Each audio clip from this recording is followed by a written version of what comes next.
ఏం పేరు? చరణ్ తేజ. ఆ? చరణ్ తేజ. చరణ్ తేజ. ఎక్కడి నుంచి వచ్చిర్రు? రామగుండం. రామగుండంకి వచ్చిర్రు ఈశ్వరప్పమ్మ క్లినిక్ హైదరాబాద్కు. ఏం బాధ? పక్షపాతం వచ్చింది. పక్షవాతం వచ్చింది. మాట వస్తలేదు. యంగ్ పిల్లగానికే పక్షవాతం. ఏం బీపీ షుగర్ ఉండేనా? లేదు. లేదా? మరి పక్షవాతం ఎట్లా వచ్చింది? సడన్గా వచ్చింది. పడ్డావా? మాటలు వస్తలేవా? మాటలు వస్తలేవు. చెప్పే నువ్వు మాటలు వస్తలేవు. ఆయన మాటలు వస్తలేవు. ఉండేది సడన్గా పడిపోయింది. ఉండి కింద పడిపోయిండు. అప్పుడు ఆ టైంలో మరి బీపీ ఇట్లా ఎక్కువైందో తక్కువైందో తెలియదు. సడన్గా పడిపోయింది. పడిపోయినప్పటి నుంచి కాలు చేయి పడిపోయింది. నోటి మాట పోయింది. ఎన్ని సంవత్సరాలు అవుతుంది? 4 సంవత్సరాల నుంచి ఇప్పుడు ఇట్లే ఉన్నాడు. మరి ఏమన్నారు బయట డాక్టర్లు? ఎక్కడెక్కడ పోయారు? వాడుతూనే ఉన్నాం. ఏం తక్కువ కాలే, ఏం మార్పు వస్తలేదు కదా. మరి ఏమంటారు డాక్టర్లు?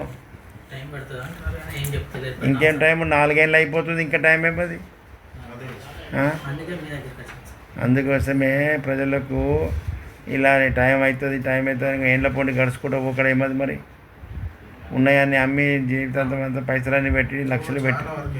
ఎన్ని లక్షలు పెట్టిర్రు? 25 లక్షలు పెట్టినా పిల్లగాడు మంచిగా కాకపోయా. అయ్యో బాధ. ఏం చేయాలి? వయసు పిల్లగాడు మంచిగా చేసి మళ్ళీ నేను ఉరికేటట్టు చేస్తా. ఓకే, లేచి నడువు జరా. చేయలేవట్టు చేయలేస్తుందా? అంతకంటే ఎక్కువ లేవదా?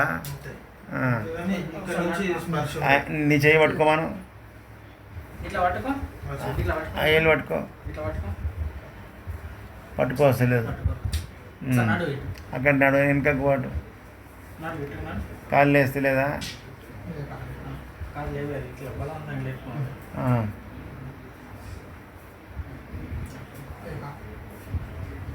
అబ్బా, ఏం కాదు. మంచిగా మళ్ళీ స్ట్రోక్ వచ్చింది, దెబ్బతిన్నది, బ్రెయిన్లో క్లాట్ అయింది.